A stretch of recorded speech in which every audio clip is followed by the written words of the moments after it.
It's terrible, but I can't say that I really cared about what I just watched. Mona, ooh, you are trying it.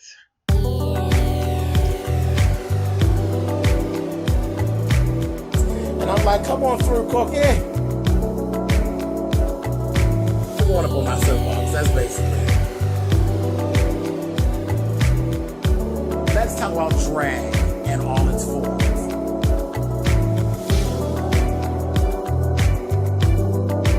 What, Cookie?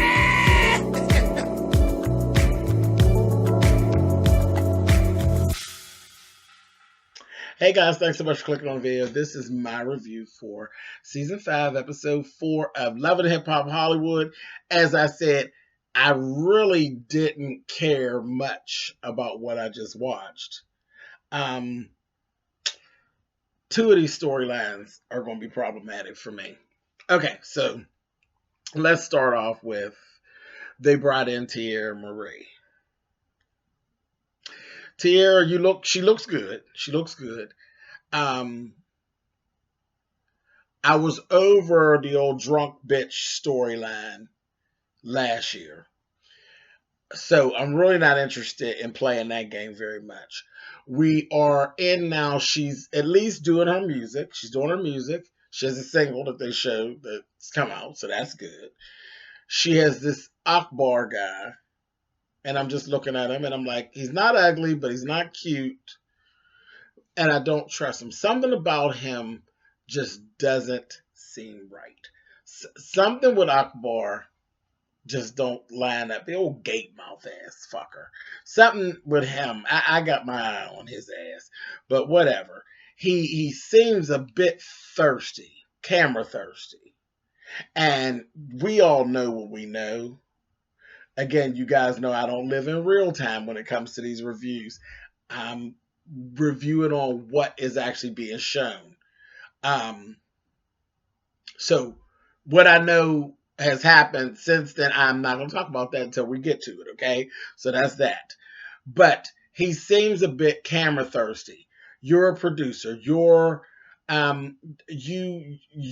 work behind the camera. What is all this taking your shirt off at a video shoot and wanting to be on camera if you don't sit your goddamn ass down with them spaces in between your teeth? Oh, I couldn't. He irritated me real bad. So I don't like Akbar. I don't like him. Later on, we ended up seeing him. Tia says she's going to an industry party. She goes to the party. At this party, there's all kind of shit going on at this party. It's Solo Lucci. And Solo Lucci is having a little conversation with A1 because A1 is schooling him on, you dumb fucker, why are you spending up all of your money when next year nobody's probably going to remember who you are? You need to slow down. So they were having that conversation. A1 was exactly right. It was a mess. And the party had a whole bunch going on, child. Whole bunch. And then Paris was there. I didn't understand that. I understand how she ended up being there. Nikki Baby was there. Tierra Marie's there. They're all out basically on the balcony. But inside the room, I mean, there's naked girls and guys, and they're blurring out stuff because there's coochies out and titties out, and people are doing God knows what. You got guys in there in little skivvies and blow up pools. And I was just like,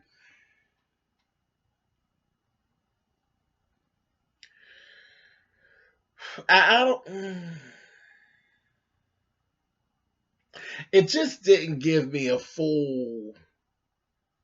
Never mind. I'm not going into that. Is this what the heterosexuals do? Is this what the heterosexuals do? I'm just asking. Some of the behaviors that I was seeing was a little bit questionable. Just a bit. So I says, okay, cool, no problem, whatever. Next thing you know, Akbar shows up. Now he rolls up on Tierra. He's fussing at her about what she's doing there, and this don't seem like no industry party, and on and on and on. And he had a lot to say about Nikki Baby. Meanwhile, we hear he don't even know Nikki. He don't even know her. He knows of her. And what he knows of her, he doesn't trust for Tierra Marie. Well, excuse me, pal, but Nikki Baby was never the problem with Tierra Marie. Tierra Marie was her own drunken bitch. It didn't have nothing to do with Nikki. Nothing. But for some reason, he got his eye on Nikki. He's targeting Nikki. And I was sitting there looking at Nikki. Y'all know I'm not a Nikki Baby fan, but I couldn't understand. Nikki took too much shit from him before she was like, hey, listen, I'm not no bum bitch. I don't know what you getting at, but I'm not that girl. I'm not who you want to have these problems with. Yeah, I didn't like how he came at Nikki Baby at all. I didn't like it. And today I'm going to have to sit over on this side and be Team Nikki. Get the fuck out of her face, Akbar, because as much as I ain't crazy about Nikki, I really don't like you. I'm not feeling you, and I'm going to need you to get out of Nikki's face. So, that is that. He ended up taking Tierra on out of there and reprimanding her. I said, bitch, what is you doing? You looking real crazy in these streets right now, being controlled by this fool with all these spaces in between his teeth. So that was that on that. He took her on out of there, and they was like, what the hell? What just happened here? In the midst of all of that going on, we got a new character. Her name is La Brittany. La Brittany came in. She seemed cool enough, cute girl. Where at a glance, she put you in mind of Sierra, like a younger version of Sierra. You know, not totally pulled together, but pretty, just pretty and cute. You know what I mean? Y'all remember when Cece first came out? Cece's beautiful. She's always been beautiful. But Cece had a little ghetto look, a little no money look when she first came out. You know what I mean? It wasn't like what you see now. That's what La Brittany looks like. She's a beautiful girl.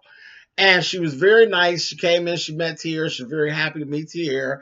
Then she went over and said she wanted to make her way over. She definitely wanted to introduce herself to A1 because she's an artist. And she got over there, but baby, when she got over there, when I tell you, did she meet A1, baby? She was giving him fever. I said, A1, baby, you got it going on this season, don't you? This black fingernail polish is really bringing the girls in. I don't know what the girls are seeing on this black fingernail polish. And somebody questioned me in my comments last week about why I didn't want A1 with the black fingernail polish. Listen, baby, I'm a drag queen. My goddamn self. I do female impersonation. Me and my mate ain't both wearing no black fingernail polish. I ain't got no problem with it. I love whoever loves me back. But I'm not going to pair myself with a man with black fingernail polish. I'm just not going to do it. Not like that. I mean, we can go shopping and stuff. I ain't got a problem with that. But we're not going to both be twisted on down to the soiree, honey, with black fingernail polish on. Whoever wants to do that, you like caca, go for it. I don't. I don't want no caca, okay? So, hope y'all understand that. I ain't got no problem with A1's black fingernail polish while he's with Lyrica. If he want to come over here with me, he got to go and get him some acetone fingernail polish remover and get that goddamn black fingernail polish off. Anyway, so she was giving him fever, and he's really open to all of this newfound attention. I'm like, boy, you're going to get yourself in trouble, but whatever. Meantime, in between time, Fizz. Y'all know he's another character. I just can't. Fizz and AD have a little run-in because she comes down to pick up a pair of tennis shoes for the baby that was left over at Fizz's house.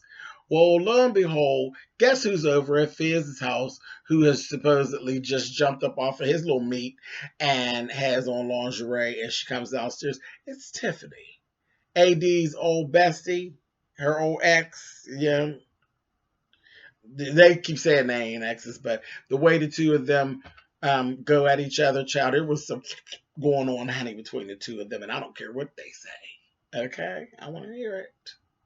Y'all was licking in each other's box. That's what's going on. But anyhow, so now she's dating Fizz. Mona, how convenient. Again, I'm going to throw a bone to you, but Mona, if you need someone to write some lines for you to write up some stories and some plots. I'm over here because this shit's garbage. Pure garbage. But okay. So anyway, so we got that going on. AD goes back, ends up telling Moniece. Moniece immediately becomes Twitter fingers. She sends out some shit on her Instagram. Old girl sees it. Then they decide to bring them all together. They're going to have this sit down so they can get everything all straightened out. That goes left real fast. They basically tell Moniece is like, that bitch is doing this to get back at us. That's it. Fizz is doing it to get back at me. Tiffany's doing it to get back at AD. Tiffany denies it. Fizz denies it. Fizz is just happy for anybody that wants to be bothered with him. Any reason for him to get back on screen. They get to going back and forth. Moniece says, listen, is this real? Is this serious?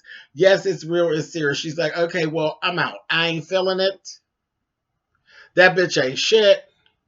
And I'm not in. I'm not going to try to co-parent with you, Drew.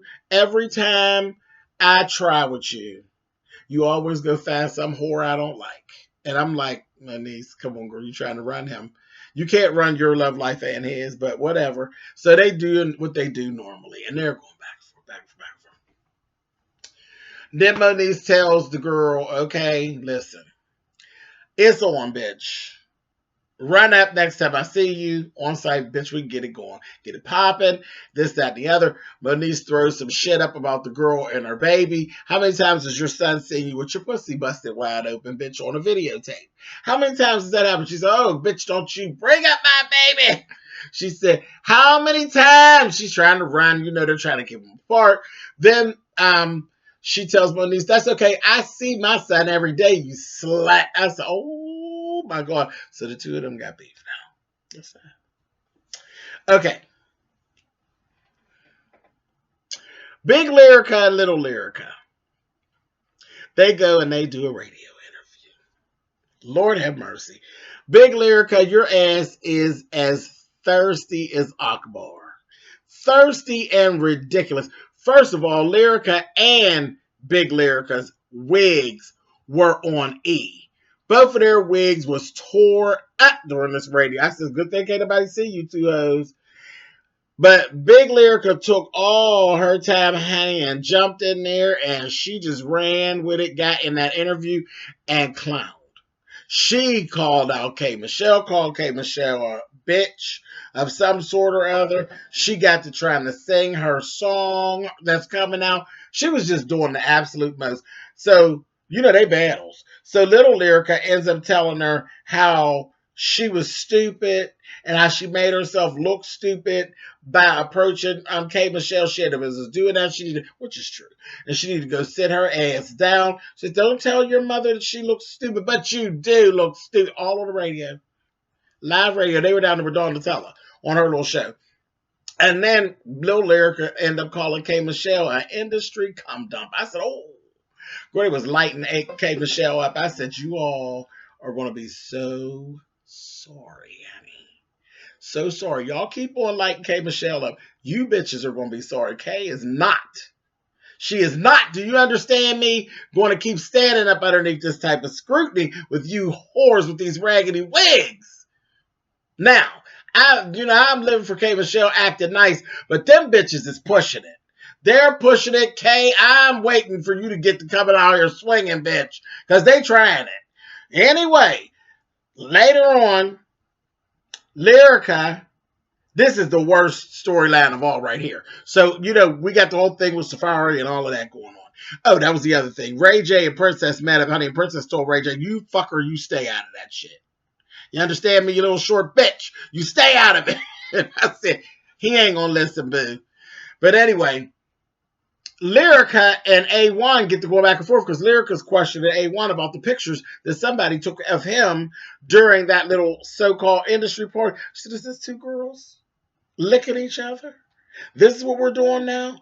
Total disrespect. You're not divorced yet. Maybe they got to going back and forth and reading each other. Well, your cheeks are fake. Your ass is fake. She told me your fucking jewelry's fake. And your goddamn dreads is fake. He said, Well, I guess the jewelry I bought you is fake too. She gonna say, I don't know, is the ring real? Is the love real? He like, hell no, I guess not. She gonna take, when you get mad and you take your ring and you take and you throw it and you slam it.